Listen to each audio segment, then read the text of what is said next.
Bonjour, nous sommes en 2021. Nous sommes dans le site de l'Institut Docteur Angélique et dans une série de vidéos consacrées au terme de la théologie, à un commentaire de l'écriture. Et j'en suis rendu au livre des Actes des Apôtres, qui est un livre de Saint Luc, où il a fait enquête, comme c'était une mode à l'époque, des travaux historiques qui étaient très intéressants, qui n'ont pas évidemment la même précision que maintenant, mais tout de même, il a récupéré des témoignages, et en particulier, en enquêtant, à partir des compagnons de Saint Paul, il a suivi les voyages apostoliques de Saint Paul. J'en suis rendu au chapitre 20, qui est très intéressant parce que nous n'avons pas le récit de la mort Saint Paul dans les Actes des Apôtres. Saint Luc s'arrête avant, ce qui veut dire que ce livre a dû être écrit avant 65 avant Jésus-Christ. N'empêche que nous avons là le testament spirituel de Saint Paul. Ça veut dire que mystérieusement, sans doute, Saint Paul a été averti qu'il mourrait bientôt, qu'il ne reverrait plus les évêques et les prêtres d'Éphèse. En tout cas, du coup, en leur disant adieu, il a livré ce qu'on peut appeler véritablement son témoignage posthume. Alors je vais lire et commenter ce chapitre comme d'habitude en tirant toute une série de thèmes très intéressants et en particulier, par exemple, est-ce que la théorie du complot existe? Parce que, voilà, nous sommes après l'émeute qu'il y a eu à Éphèse, lorsque les artisans ont considéré que Saint Paul faisait tomber leur commerce. Saint Paul, prudemment, finit par fuir la ville, et donc voilà ce que raconte le verset 1 du chapitre 20. Après que le tumulte eut pris fin, Paul convoqua les disciples, leur adressa une exhortation, et après avoir fait ses adieux, il partit pour la Macédoine. Il suit les conseils de Jésus. Quand on ne veut plus de vous dans une ville, secouez les sandales de vos pieds. Ça veut dire ne gardez aucun remords, aucune rancune collée contre votre cœur. Et allez dans une autre ville. Vous n'aurez pas fini le tour des villes d'Israël avant mon retour. Il traversa donc cette contrée, il exhorta longuement les fidèles et parvint en Grèce. On le voit. Maintenant, il franchit les limites, il est devenu plus âgé et il va aux endroits où il a fondé des églises, pour voir comment elles évoluent, pour encourager à ce qu'elles puissent continuer. Il n'est plus dans le rôle du semeur, il est véritablement un docteur de la foi, il est dans le rôle du cultivateur. Il prépare les gens à la fidélité en vue de la vie éternelle.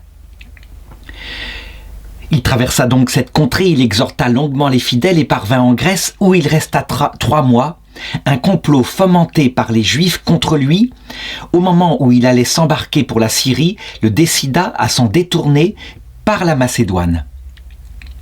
Et donc on a ici le fameux mot complot qui est utilisé. C'est pas la première fois dans l'écriture, Il y a eu véritablement un complot contre Jésus, mais ici ça va nous permettre de regarder un petit peu, je dirais ce qu'on appelle les théories du complot. La question est, est-ce qu'il existe des complots et est-ce qu'il existe des théories du complot? C'est tout à fait différent. Le complot, c'est un acte, je dirais, limité, un petit groupe de personnes, souvent ayant des intérêts communs, n'ayant pas du tout la même finalité tout de même, et qui s'arrangent ensemble contre un ennemi commun. Par exemple, on le voit pour Jésus. Il y a sans doute un organisateur profond, ce sont les grands prêtres du temple qui, eux, sont suffisamment théologiens pour savoir que Jésus est envoyé de Dieu, mais qui lui reprochent de leur avoir dit des vérités, qu'ils ne pardonnent pas, qu'il ait dévoilé leur cœur qui était dans la perversité, évidemment. Il y a certaines personnes, comme Judas, qui lui est énervé par Jésus et qui pense qu'il va pouvoir se faire quelques sous en même temps. Donc il allie l'utile et l'agréable, si on peut dire. L'énervement contre Jésus date du moment où il a soutenu une femme qui avait versé un parfum de grand prix aux pieds de Jésus, l'équivalent d'1 an de salaire. Et Judas, on le sait, sa faiblesse, c'est qu'il était voleur, il volait discrètement dans la bourse tout en tenant les comptes des apôtres. Il y a ensuite la foule des clients qui crieront à mort contre Jésus. Certainement que eux ne connaissent pas vraiment Jésus, ils ne savent pas ce qui est en jeu, mais ils ont sûrement une dépendance au grand prêtre, alors il suffit de faire appel à eux et ils créeront une émeute. Pilate recevra comme ça la pression. En ce qui concerne Hérode, lui, il veut s'amuser manifestement, regarder qui est ce Jésus, qui est spécial, dont il a entendu parler. Et Pilate, quant à lui, il ne veut pas qu'il y ait des émeutes. Il ne veut pas qu'à Rome on puisse le dénoncer comme faisant mal son rôle de gouverneur de la région. On le voit, finalement, ces gens-là s'allient, mais n'ont pas la même finalité. On peut même voir que Pilate essaye de sauver Jésus, parce qu'il a été prévenu par sa femme qu'il ne fallait pas s'occuper des affaires de cet homme-là, que c'était un saint homme. Il n'y arrive pas, la pression est trop forte, et donc il finit par le faire fouetter pour essayer de calmer les grands prêtres, mais eux ne se calment pas. Leur haine est absolue, et ils exigent sa crucifixion. Donc on le voit, il n'y a pas de grand organisateur du complot sur Terre. Par contre, si on voulait parler de théorie du complot face à Jésus, on pourrait en parler, parce qu'il y a les anges révoltés, les démons, qui eux savent parfaitement ce qui est en jeu. Ils savent qu'il est le Messie, mais, dit saint Paul, ils ne savent pas qu'il est Dieu. Ils ne sont pas bêtes. S'ils avaient su qu'il était Dieu qui s'était incarné sur terre, jamais ils n'auraient crucifié le Seigneur de la gloire. C'est une évidence. Par contre, tuer le Messie, là ça rentre véritablement dans quelque chose qui dépasse les générations humaines, un complot qui date du début de leur création. Ils espèrent que Dieu changera ses projets, qu'il cessera de donner la vision béatifique à ceux qui se font tout petits, mais qu'il la donnera simplement parce que ils sont faits pour cela. Ils sont faits pour voir Dieu. Ils n'aspirent que naturellement à ça, même si c'est un don de la grâce, et ça, ils le refusent. Ils estiment en être dignes. Donc on le voit. Comme disait Aristote, les hommes mortels ne peuvent pas établir de théorie du complot. Ils vivent trop collés au matériel. Pour les grands prêtres, eh bien c'est certainement leur place qu'ils veulent protéger. Et ils camouflent cette ambition personnelle derrière la protection du peuple. Par contre, le démon, lui, est au-delà des générations. Eh bien, en ce qui concerne saint Paul, c'est un peu pareil. Les Juifs qui sans arrêt le poursuivent, qui essayent de dénigrer ce qu'il dit, qui font des cris d'oiseaux, qui insultent pendant qu'il prêche, qui lancent des rumeurs mauvaises, comme quoi il aurait fait ceci, cela, des rumeurs qu'on n'ose même pas rapporter, qui ne sont même pas rapportées dans les actes des apôtres, mais qu'on peut imaginer, c'est toujours les mêmes. Il vole de l'argent, il se sert de son apostolat pour gagner de l'argent, au point que saint Paul décide de travailler pour gagner sa vie en fabriquant des tentes. Et sûrement qu'il y avait d'autres accusations de ce même genre au-dessous de la ceinture. Eh bien, on le voit, ces gens qui complotent ici veulent défendre l'intégrité de la foi juive. Il ressemble à saint Paul lorsqu'il méditait la mort des chrétiens avant sa conversion. Donc, ils ne savent pas ce qu'ils font en universel. Ça veut dire qu'ils luttent en fait contre Dieu. Bien que Gamaliel ait prévenu le peuple juif en disant « Mais laissez donc ces gens-là, si ça vient de Dieu, vous ne pourrez pas les arrêter. » Donc, on le voit, il y a véritablement un complot contre saint Paul, quelque chose qui est fait pour essayer de détruire son apostolat, et encore mieux, parce qu'il est très efficace, de détruire sa vie. Et puis, eh bien, ils y arrivent ou ils n'y arrivent pas. Mais en tout cas, eux, ils ne sont pas en rapport direct et explicite avec le démon qui tire les ficelles de cela. Et le démon, lui, est dans la théorie du complot. Il faut donc être toujours réaliste. Ça veut dire que quand actuellement, pareil, on essaye de chercher chez des francs-maçons, chez des, je ne sais pas quel humaniste, ou la génération de mai 68, un contact avec Lucifer qui serait explicite et qu'il ferait une théorie du complot, on se trompe. L'être humain n'en est pas là. Et les francs-maçons, par exemple, qui ne croient ni en Dieu ni en diable, en tout cas pour le Grand Orient de France, qui ne veulent pas en parler en tout cas, eh bien, ils veulent simplement créer un monde ici-bas en étant persuadés que ce qu'il faut, c'est être heureux et que les superstitions doivent disparaître. Donc, il faut toujours garder les pieds sur terre et savoir contempler, je dirais, le rôle du démon, en le séparant véritablement le rôle des humains mortels. Même si nous le savons, le dernier antéchrist, ce sera différent. Il aura pénétré le mystère de l'iniquité, et là, il essaiera de l'établir sur terre. Mais ce n'est pas encore pour notre époque, en 2021, où je fais cette vidéo. Alors, la suite du texte dit ceci. Paul avait pour compagnon Sopatros, fils de Pyrrhus, de Bérée, Aristarque, et Secundus de Thessalonique, Gaius de Dobérès et Timothée, ainsi que les Asiates, Tichite et Trophime. On le constate, ce sont que des hommes, on ne parle pas des femmes. Sans doute qu'ils ont été ordonnés évêques, ça veut dire qu'ils ont reçu le sacrement de l'ordre. Comment est-ce qu'on peut le savoir? Eh bien simplement par les lettres de saint Paul, lorsqu'il donne des conseils pour choisir les anciens et les épiscopes, comment il faut leur imposer les mains. Et donc, lui, saint Paul, qui manifestement a statut d'apôtre, il le sait, le Seigneur la lui a conféré, les apôtres l'ont reconnu, eh bien, il prend des décisions même extrêmement vigoureuses. Par exemple, c'est lui qui fera changer la liturgie habituelle de la messe. Elle avait été instituée par Jésus autour d'un repas. Et il constate dans l'épître aux Galates que ça tourne au bazar, que certains mangent et refusent de partager la nourriture, puis ensuite ils boivent, et puis à un moment donné on consacre l'Eucharistie, et on ne sait même plus distinguer le pain consacré du pain normal. Et il le dit, celui qui mange sans discerner le corps mange sa propre condamnation, ce qui est logique, puisque c'est tout de même le corps de notre Dieu qui est présent réellement quand il y a consécration. Du coup, eh bien, il change les choses, il met du respect, de la dignité. La liturgie de Jésus, elle était faite pour un petit groupe d'amis, autour d'une table, ainsi. Et cette liturgie ne peut pas fonctionner quand l'Église est devenue suffisamment nombreuse. Donc les initiatives de Paul sont comme cela, et on peut donc penser que ses compagnons sont des collaborateurs qui possèdent la plénitude du sacerdoce. Verset 5. Ceux-ci prirent les devants, et nous attendîmes dire à Troas. Nous-mêmes, nous quittâmes Philippe par mer après les jours des Azymes, et au bout de 5 jours, nous rejoignîmes Troas, où nous passâmes 7 jours. Qui est-ce qui écrit ici ? C'est manifestement pas saint Paul. Il y a quelqu'un qui écrit des lettres et qui les envoie à Jérusalem. Alors, qui est-ce parmi les compagnons ? Est-ce que c'est Gaius ? Ou est-ce que c'est Timothée ? Est-ce que c'est Tychique ou est-ce que c'est Trophime ? On n'en a pas le mot, mais en tout cas, manifestement, ils racontent les aventures et ils font des lettres, comme ce sera la tradition après, dans toutes les missions apostoliques à partir du XVIe siècle. Nous-mêmes, nous quittâmes Philippe, et après les jours des Azymes, au bout de 5 jours, nous rejoignîmes à Troas, où nous passâmes 7 jours. Et voilà qu'il raconte maintenant un événement stupéfiant qui va se passer,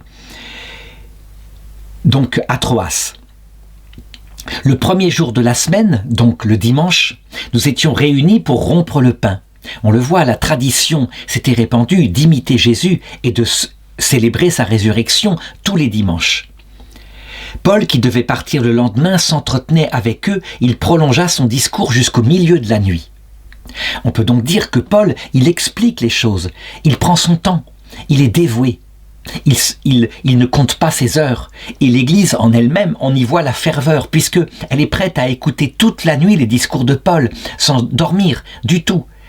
Ça vient forcément de la ferveur et d'une espèce de soif de connaître, à partir de Paul, la vérité de l'Évangile. On peut dire que l'intelligence de ces gens a besoin d'être nourrie, et c'est peu fréquent qu'un homme d'une telle qualité passe ainsi les voir. Il y avait bon nombre de lampes dans la chambre haute où nous étions réunis. Et voilà ce qu'il se passe. Un adolescent du nom d'Eutyche, qui était assis sur le bord de la fenêtre, se laissa gagner par un profond sommeil pendant que Paul discourait toujours. Et entraîné par le sommeil, il tomba du 3e étage en bas et on le releva mort. Paul descendit, se pencha sur lui, le prit dans ses bras et dit « Ne vous agitez donc pas, son âme est en lui. » Puis, tranquillement, il remonta, rompit le pain et mangea. Donc on le voit, Paul célèbre la messe. C'est véritablement ça qui est dit sous le mot « rompre le pain ». Longtemps encore il parla, jusqu'au point du jour, et alors il partit. Quant au jeune garçon, on le ramena vivant, et ce ne fut pas une petite consolation. Donc, là je voudrais commenter ce qui se passe. Saint Paul n'a jamais revendiqué ici la résurrection de ce jeune garçon. Quand il est dit qu'on le releva mort, eh bien, c'est que les gens qui sont là stupéfaits le trouvent et il ne bouge plus. Et ils pensent qu'il est mort. Saint Paul se penche sur lui, il a son bon sens, il a son expérience, et il voit bien que, en fait, il respire encore, peut-être faiblement. Donc on n'est pas face, je pense ici, à une expérience de mort approchée. Ce jeune garçon n'a pas été ressuscité par saint Paul, mais simplement saint Paul dit, eh bien il est assommé, et il se réveillera. Il est d'ailleurs très tranquille. Alors est-ce qu'il le fait parce qu'il a des connaissances médicales suffisantes, comme on le vit chez certains missionnaires, au Tonkin par exemple au XIXe siècle, qui stupéfaient les gens par leur capacité à guérir? En fait, ils n'avaient que des connaissances primitives, mais qui leur venaient d'Occident. Et ça suffisait pour faire des miracles par rapport à une méconnaissance totale de la nature humaine. Peut-être que saint Paul en est à ce niveau-là. Donc on le voit, il y a une très grande différence entre ce qui se passe ici et la résurrection de Lazare qui a été faite par Jésus.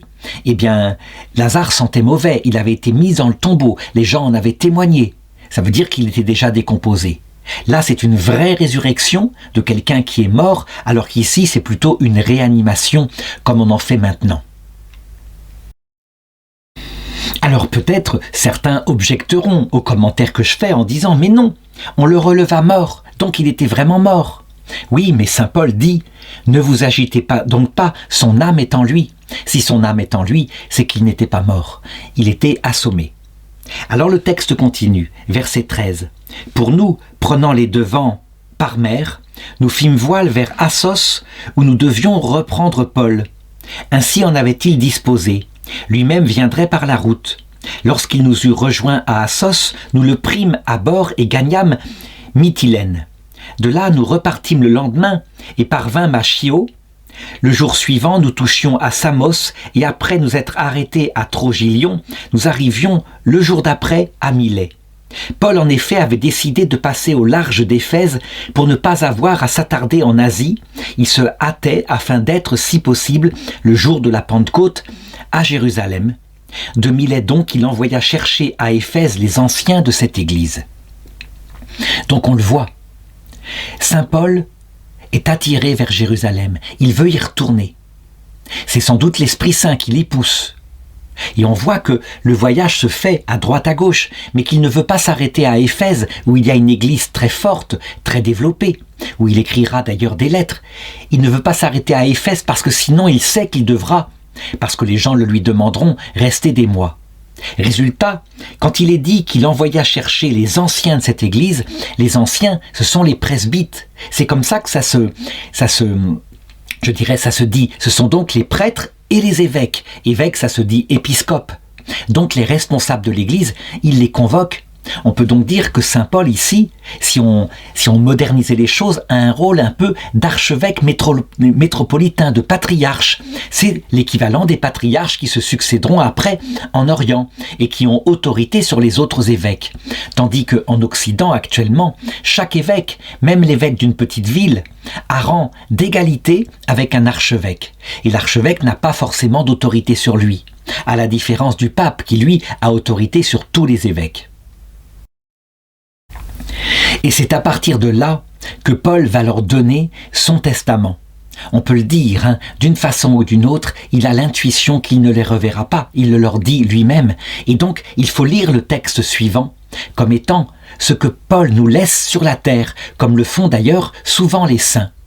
Il arrive en effet très souvent que des saints qui plus tard seront canonisés après leur mort ont l'intuition qu'ils mourront et ils laissent à leur communauté, par exemple, ce qui est l'essence même de leur cœur, un témoignage spirituel très profond.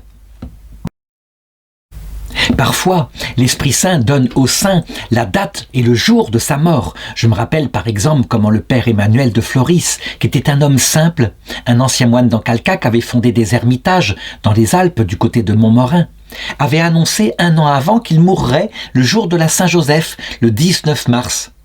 Et c'est ce qui arriva vraiment. Et donc il se préparait à cela, et les frères, ce jour-là, avaient fait une grande fête parce qu'il semblait tout à fait vivant. Il n'était pas crédible qu'il meure le soir, et donc avec beaucoup d'humour, il célébrait sa mort, et il mourut pourtant le soir. Donc il est intéressant de lire ce que Paul va leur dire pour bien comprendre que ce n'est pas seulement un témoignage spirituel abstrait.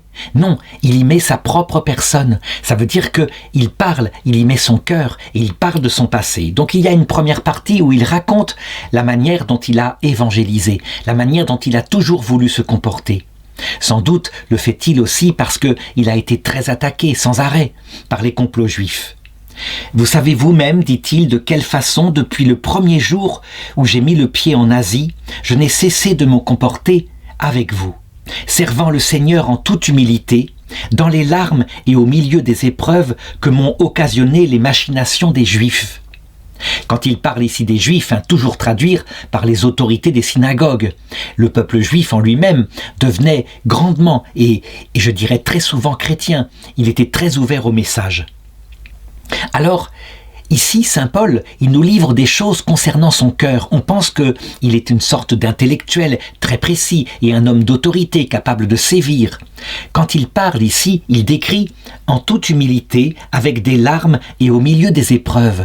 Ça veut dire qu'en fait, on croit que saint Paul est un roc. Saint Paul est un être sensible, plein de faiblesses, qui souffre beaucoup, et quand il peut développer une amitié, comme il le fait par exemple avec Priscille et Aquilas, ce couple qu'il a connu à Rome, eh bien, c'est une amitié profonde et durable.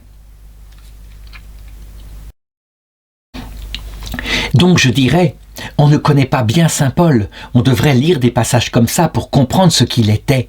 Et il devait être capable de se dévouer toute la journée, on venait le voir, il répondait, il recevait chaque chrétien, il donnait des conseils judicieux. Mais c'était aussi un père, ça veut dire qu'il était capable de donner des repères. Un peu, je pense, si on voulait le comparer, à l'image de Padre Pio. Capable d'une grande tendresse et capable aussi de paroles très très fermes quand il s'agissait d'éviter des bêtises à ses enfants. Saint Paul, en parlant de lui, ne se met pas en avant, il est simplement simple. Ça veut dire qu'au bout d'un certain temps, quand on a beaucoup souffert, qu'on a touché ses propres limites, et Dieu s'est chargé de lui faire connaître ses limites, il a tellement affronté la mort, il a touché le désespoir si souvent, qu'il peut, sans se vanter, raconter ce qu'il est. Et il le dit, « Vous savez comment en rien de ce qui vous était avantageux, je ne me suis dérobé quand il fallait vous prêcher et vous instruire en public et en privé, adjurant juifs et grecs de se repentir envers Dieu et de croire en Jésus notre Seigneur. » Oui, il a répondu à tous les messages qu'on lui adressait. Et il continue, bien sûr, du haut du ciel. Sauf que il le fait maintenant silencieusement. Il le fait plutôt par les lettres qu'il nous a laissées.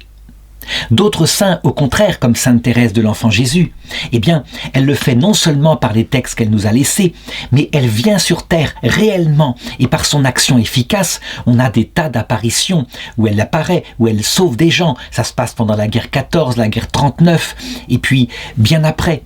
Elle avait promis qu'elle passerait son ciel à faire du bien sur la terre, elle le fait. En ce qui concerne saint Paul, quant à lui, il pense que quand il partira dans l'autre monde, eh bien, il ne pourra plus être comme avant auprès de ceux qui l'enseignaient. Et c'est vrai, il ne l'est plus dans sa chair, il ne l'est plus que par l'esprit. Ce qui fait que, eh bien, les gens l'entendent moins.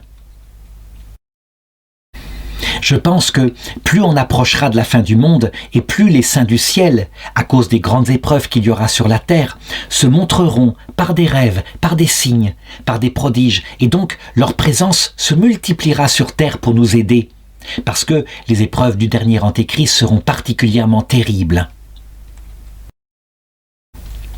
Ce ne sont pas essentiellement des épreuves physiques, c'est pire, ce sont des épreuves spirituelles, puisqu'il arrivera à faire croire au monde que la seule vie éternelle qui existe, c'est celle que proposait Lucifer à Adam et Ève. Donc, une vie sans amour, une vie éternelle avec des loisirs et une liberté égoïste, quelque chose qui laissera le cœur de ceux qui sont faits pour Dieu dans un grand désert spirituel. Donc, certainement, nous qui serons au ciel à cette période-là, eh bien, nous devrons aider ces pauvres gens à tenir et à ne pas se suicider, parce que quand on est dans un désert spirituel, on se jette sous des trains, on a envie de faire ça, on n'a plus envie de vivre tant la vie n'a pas de sens à un moment donné. Dans la deuxième partie de son testament, saint Paul se met à annoncer à ceux qui sont là, les prêtres et les évêques, eh bien, qu'il ne les reverra plus, que son épreuve, il sent qu'elle arrive. Il dit à partir du verset 22, « Et maintenant, voici qu'enchaîné par l'Esprit, je me rends à Jérusalem sans savoir ce qui m'y adviendra. Sinon que de ville en ville, l'Esprit Saint m'avertit que chaînes et tribulations m'attendent. » Alors, ici, on peut se demander, est-ce que saint Paul a été averti explicitement par une parole venant de l'Esprit Saint à travers les anges et les saints du ciel que à Jérusalem, il sera martyrisé? Je ne crois pas. Quand on regarde un peu son témoignage, on voit que c'est plutôt son bon sens qui fait que, à force d'expérience, il passe de ville en ville, il a constaté qu'il était de plus en plus persécuté, poursuivi de toutes les façons possibles. Et donc, avec son intelligence, et puis certainement des intuitions que lui met aussi l'Esprit Saint, il est averti qu'il aura des épreuves, mais il ne parle pas ici de sa mort, de sa mort qui sera comme martyr à Rome, décapité par l'empereur Néron. Il ne sait pas encore que c'est comme ça qu'il périra. Il est simplement prêt, et je crois qu'il nous montre ici un modèle. Quand nous n'avons pas de révélation sur l'heure de notre mort, nous devons petit à petit être prêts à mourir même dans la journée. Parce que, comme si c'était le dernier jour, en réalité, en regardant la mort comme étant la rencontre avec Jésus-Christ, eh bien, ça rend libre. Ça veut dire qu'on ne s'attache pas à quelque chose de la terre. On profite dès sa vie de quelque chose qui arrive quand on est très vieux et qu'on sait, là pour le coup, que la maladie va nous emmener. Une sorte de sérénité par rapport aux choses de ce monde. Saint Paul, ça fait longtemps qu'il est dans la sérénité en question parce qu'il a failli très souvent mourir. Et donc il le dit, verset 24, « Mais je n'attache aucun prix à ma propre vie, pourvu que je mène à bonne fin ma course et le ministère que j'ai reçu du Seigneur Jésus, rendre témoignage à l'évangile de la grâce de Dieu. Et maintenant, voici que je le sais, dit-il. » Et là, il a une certitude qu'il affirme. « Vous ne reverrez plus mon visage, vous tous au milieu de qui j'ai passé en proclamant le royaume. » Donc il va beaucoup plus loin maintenant. Quel sera son sort à Jérusalem? Il ne sait pas. D'ailleurs, en fait, il ne mourra pas à Jérusalem. C'est à Rome qu'il mourra. Donc ça prouve que tout ne lui est pas révélé. Cependant, il a l'intuition certaine qu'il ne reverra pas leur visage. C'est donc bien son testament qu'il donne ici, et on peut imaginer l'émotion de ceux qui l'aimaient de tout leur cœur, parce que saint Paul, lorsqu'il parlait, il rayonnait de la grâce du Christ, donc il émanait de lui non seulement cette vérité, cette intelligence qui passionnait les gens, mais cette douceur venant de l'Esprit Saint. Donc on imagine l'émotion de ceux qui étaient là, les anciens qui l'écoutaient, quand il a commencé à dire ça, leur attention était évidemment stimulée. Alors il peut leur donner, maintenant qu'ils sont prêts à entendre, eh bien la substantifique moelle de son testament, qui porte évidemment sur l'amour du Christ, et d'abord sur leur propre mission à eux. Il le dit au verset 26. C'est pourquoi j'atteste aujourd'hui devant vous, je suis pur du sang de tous. Ça veut dire que j'ai tout fait, je vous ai exhorté pour que maintenant vous marchiez vers le salut. Si l'un d'entre vous se damnait, je dirais, il a été prévenu qu'il devait se battre contre le péché. En ce qui me concerne, eh bien, je ne serai pas responsable parce que je ne vous ai pas caché la vérité. Ça, c'est véritablement quelque chose d'important que les évêques doivent garder dans le cœur. Dans l'Ancien Testament, il est dit ceci. Si un prophète est averti qu'il doit avertir quelqu'un qui est dans le péché et qu'il ne le fait pas, alors cet homme mourra dans son péché, mais le prophète lui-même qui n'a pas averti l'homme qui devait mourir, mourra. Tandis que s'il l'a averti et que l'autre ne s'est pas converti, alors l'autre seulement mourra, mais le prophète sera innocent du sang. Eh bien, on peut dire que c'est ce que dit saint Paul ici. Je vous ai bien averti, je vous l'ai dit, et donc restez fidèles au message que je vous laisse. Et il l'explique, car je ne me suis pas dérobé quand il fallait vous annoncer toute la volonté de Dieu. La volonté de Dieu s'annonce de deux façons. D'abord par un enseignement de vérité, mais ce n'est pas suffisant. La vérité est toujours accompagnée d'un enseignement de l'amour. Ça veut dire que les deux ensemble marchent s'il n'y avait que la vérité, une vérité objective comme on le voit dans les lettres de saint Paul qui quelquefois sont extrêmement sèches, précises, rigoureuses. Eh bien, c'est comme un glaive, c'est bien, hein, ça stimule l'intelligence, mais on n'y voit pas toujours l'amour. Quand il était là, qu'il parlait, on y voyait en même temps tout le ton qu'il y mettait, et donc vérité et amour étaient unis en lui, il était l'image du Christ quelque part.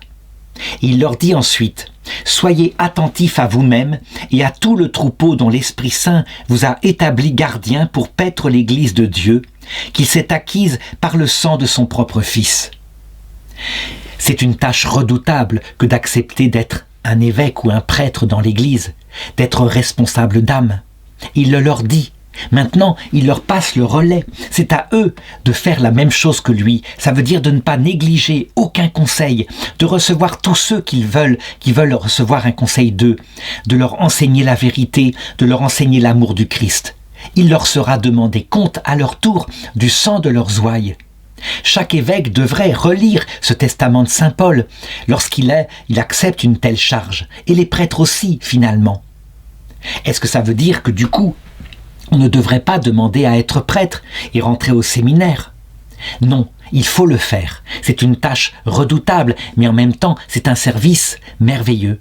Et quand on le fait sérieusement, alors le Seigneur, il peut pardonner parfois certains écarts. Personne de toute façon n'arrivera tout à fait pur et limpide dans l'autre monde.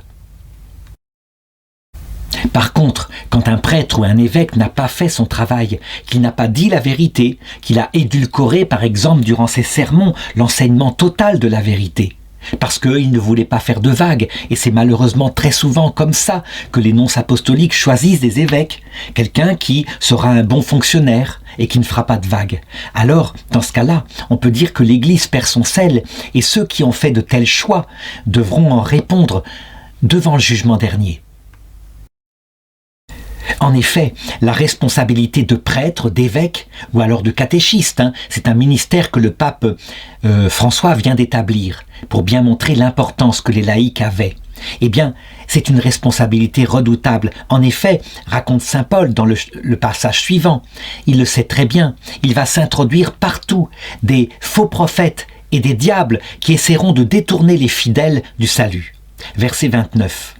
Je sais, moi, qu'après mon départ, il s'introduira parmi vous des loups redoutables qui ne ménageront pas le troupeau, et que du milieu même de vous se lèveront des hommes tenant des discours pervers dans le but d'entraîner les disciples à leur suite.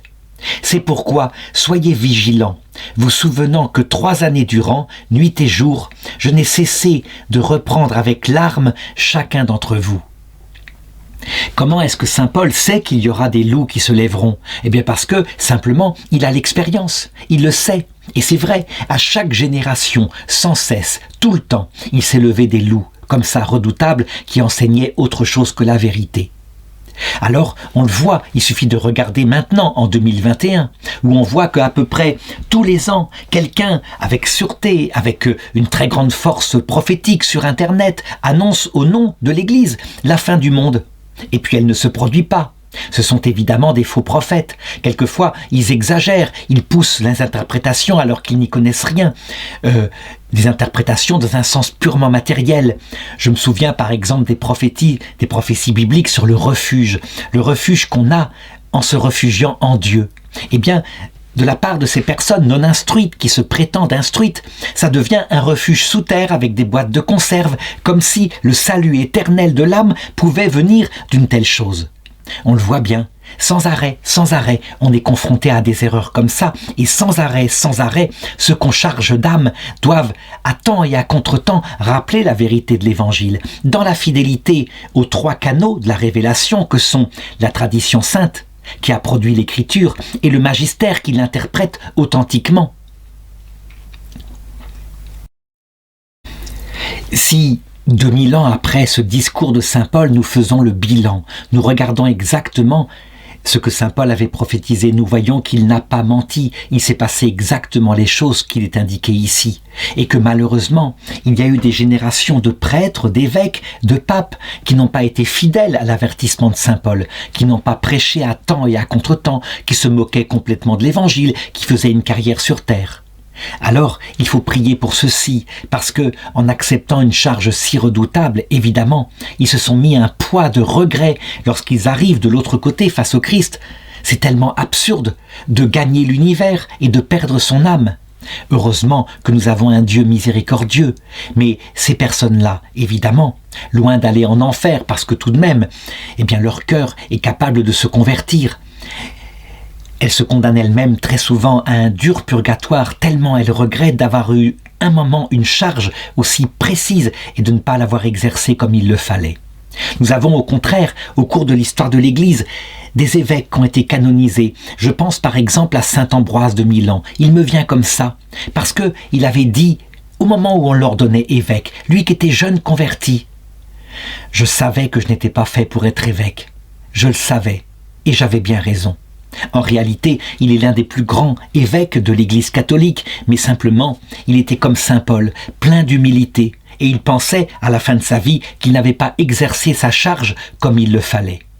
On peut aussi regarder quelqu'un comme l'évêque saint François de Sales, qui, à la fin de sa vie, pleurait énormément en disant « Oui, j'ai répondu aux confessions, mais je dois le reconnaître, j'ai tellement préféré confesser les jolies femmes que les vieilles femmes, comme si l'âme des jolies femmes valait plus que l'âme des vieilles femmes laides. » Il le regrettait, il avait bien raison. Donc personne ne pourra paraître debout devant le Seigneur. On est tous, je dirais, avec nos propres limites. N'empêche que si au moins on fait son possible, le résultat, Dieu le donne lui-même. Ce qui est intéressant aussi de regarder, c'est que saint Paul, lorsqu'il dit qu'il a passé 3 années, jour et nuit, à ne cesser de reprendre, etc., eh bien, il a passé 3 années auprès du clergé d'Éphèse, et c'est la durée de la prédication de Jésus. Ceci indique symboliquement, évidemment, que la mission de l'Église, elle est la même que celle de Jésus. Elle durera 3 ans et demi, la mission de l'Église. Symbolique, ça veut dire, en fait, le même temps qu'apostolat qu'a eu son maître, parce que le destin de l'Église est le même que celui de son maître. Ensuite, eh bien, saint Paul leur dit au revoir, et il les remet entre les mains de Dieu. Verset 32. « Et à présent, je vous confie à Dieu et à la parole de sa grâce, qui a le pouvoir de bâtir l'édifice et de procurer l'héritage parmi tous les sanctifiés. » Donc, son discours maintenant est extrêmement profond. Il ne parle plus seulement de lui, de sa propre mission, de leur mission, mais de celui qui donne vie à l'Église, l'Esprit Saint. Sans l'Esprit Saint, tout ce que nous faisons ne sert à rien, et il le dit ici. C'est lui qui nous sanctifie, qui nous procurera l'héritage de la vie éternelle, qui sur terre nous donne la grâce. Sans la grâce, on est incapable de faire quoi que ce soit au niveau surnaturel. Il faut non seulement que Dieu nous attire à lui, sinon, comme une plante, nous perdons l'envie même d'aimer Dieu. Mais il faut aussi qu'il nous donne la grâce sanctifiante pour élever notre âme et nous permettre cette amitié dans le cœur à cœur. Il le dit ensuite, verset 33, « Argent, or, vêtements, je n'en ai convoité de personne. Vous savez vous-même qu'à mes besoins et à ceux de mes compagnons ont voulu les mains que voilà. De toute manière, je vous l'ai montré. C'est en peinant ainsi qu'il faut venir en aide aux faibles et se souvenir des paroles du Seigneur Jésus, qui a dit lui-même, « Il y a plus de bonheur à donner qu'à recevoir. » Saint Paul met ici en garde contre une tentation qui reviendra dans l'Église, tout simplement parce que les anciens qu'il a ordonnés de ses mains, qui président à l'Église d'Éphèse, ils emportent avec eux, malgré l'ordination, le vieil homme, et donc les 3 convoitises qui sont dans le cœur de chaque homme, et qui, au cours de l'histoire de l'Église, évidemment par moments, eh bien, se révéleront. Ça veut dire que beaucoup d'hommes, ordonnés prêtres, évêques, ordonnés diacres ou alors mandatés comme être catéchistes, eh bien, suivront leur convoitise. Ça veut dire qu'ils feront de l'argent au nom de leur mission, au lieu de recevoir simplement ce dont ils ont besoin pour vivre. Faire de sa mission un motif pour gagner de l'argent, c'est quelque chose de terrible. Ça s'appelle la simonie. Et cette tentation, elle ruinera des grandes générations dans l'Église. On ne peut pas le nier. Mais il y a aussi la tentation de faire du sexe avec son pouvoir sacerdotal. En effet, les femmes en particulier, attirées par Jésus, eh bien, elles entendent le parole d'amour du Christ. Et donc, profiter de cela pour abuser d'une femme ou d'un enfant, c'est véritablement un péché gravissime qui, 4 fois au cours de l'Église, à 4 périodes, eh bien, a failli détruire la totalité de l'Église catholique. Au 5e siècle, vers l'an 1000, avec la réaction de Saint Pierre d'Amiens, au XVIe siècle avec la réaction du pape Saint Pie V, et puis au XXIe siècle, à partir de mai 68, plutôt au XXe siècle, avec la réaction qu'ont eu les papes face aux abus sexuels. Donc ça revient sans arrêt. Il faut faire attention à cette deuxième convoitise. Le pape Saint Pie V, pour éviter, avait établi des grilles dans le confessionnal, les grilles aussi dans les monastères, afin qu'il n'y ait même pas possibilité de douter que la chasteté était gardée. Maintenant, nous avons je dirais des confessionnaux en verre où on peut voir qu'il ne peut pas y avoir abus, mais malheureusement, ça existe encore. Et puis la 3e convoitise, la vanité, le fait de se servir de l'évangile pour briller, pour paraître aux yeux des autres, c'est quelque chose aussi qui est très très dangereux. Et à chaque fois qu'on tombe dans une de ces 3 convoitises, on s'éloigne évidemment de l'évangile. Par contre, et c'est ce dont doit se souvenir toute personne qui a un petit apostolat, il y a plus de bonheur à donner qu'à recevoir. Donner ce qu'on a reçu, selon le charisme reçu par chacun.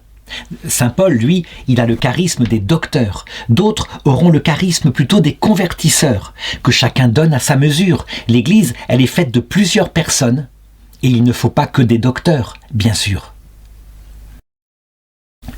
Donc voilà comment Saint Paul termine, comme on pourrait l'imaginer, son testament. Il parle de lui très simplement et il termine par le seul amour qu'il a dans le cœur, l'amour du Christ qu'il veut donner à tous ses frères. À ces mots, c'est le verset 36, se mettant à genoux, avec eux tous, il pria. Oui, il se tourne vers celui dont il reçoit la vie, celui qu'il attend de voir parce qu'à l'heure de sa mort, il sait qu'il le rencontrera. Tous alors éclatèrent en sanglots et se jetant au cou de Paul, ils l'embrassaient. Affligé surtout de la parole qu'il avait dite, qu'il ne devait plus revoir son visage, puis ils l'accompagnèrent jusqu'au bateau. Là encore une fois, on voit ce qu'était Saint Paul. Et ceux qui sont encore un peu effrayés par la figure grandiose de l'apôtre des nations, qu'ils regardent ce verset-là et qu'ils pensent à ce qui se passait. On peut l'imaginer qui s'approchait du bateau, tenant par la main des enfants qui se collaient à lui, vraiment, qui ne voulaient pas qu'il parte. Et il y avait des femmes qui pleuraient parce qu'elles ne reverraient pas son visage, et des évêques qui étaient là, qui étaient venus d'Éphèse, avec des prêtres. Vraiment, celui-ci était le père des églises qu'il avait fondées, et il le reste. Donc nous pouvons être certains que si l'église d'Éphèse actuellement a disparu, elle a été entièrement livrée à l'islam. Il n'y a presque plus de chrétiens à Éphèse. Eh bien, Saint Paul, il y a participé. Du haut du ciel, il a accepté cette chose-là. Rien ne se passe comme ça qui nous paraît une catastrophe et qui ne vienne de l'Esprit Saint pour un plus grand salut. Non pas que l'islam donne un plus grand salut, ce n'est pas ça, mais c'était pour rappeler à l'Église que si elle se laisse aller aux convoitises, comme par exemple à l'argent, alors Dieu parfois, ne serait-ce que pour lui montrer sa faiblesse et que sa vie ne vient que de lui, eh bien la livre à ses ennemis. Elle meurt, mais le fruit qui en sort est plus grand, à savoir pour les autres chrétiens une stimulation pour se souvenir que leur vie spirituelle ne tient qu'à Dieu et à eux d'y être fidèles, comme l'a été Saint Paul qui a mené sa course jusqu'au bout. Alors je sais que certains critiqueront ce que je viens de dire là en disant mais c'est n'importe quoi. Ils pensent que la montée de l'islam a pu avoir un effet positif. En fait, il faut du temps pour le comprendre. Et on a une phrase de Saint Jean Chrysostome, on dit que je l'ai trafiquée, mais je ne pense pas. Je pense qu'il l'a vraiment dite, qu'il a expérimenté lui-même, lui qui était patriarche de Constantinople, donc pas très loin d'Éphèse, qui est maintenant devenue, elle aussi, une ville entièrement musulmane, et la cathédrale Sainte-Sophie est une mosquée. Il disait ceci: « Un char tiré par l'orgueil et rempli de vérité va en enfer. Un char tiré par l'humilité et rempli d'erreurs va au paradis. » Il ne voulait pas dire que la vérité ne servait à rien, loin de là, elle est fondamentale, elle est utile, mais à condition d'être mise au service de l'amour et de l'humilité. Si la vérité sert à s'exalter, à se vanter devant les autres en disant « moi je tiens la vérité et toi tu iras en enfer », alors le Seigneur est capable à son épouse sainte, l'Église catholique, de lui retirer, je dirais, ses vêtements de noces, de lui retirer ses richesses, comme il le montre dans le livre d'Osée. Et alors, cette Église-là, soumise à sa propre faiblesse, revient vers son époux, de la manière dont saint Paul le dit ici, avec humilité et larmes. Et alors, elle devient vraiment la Sainte Église catholique apostolique.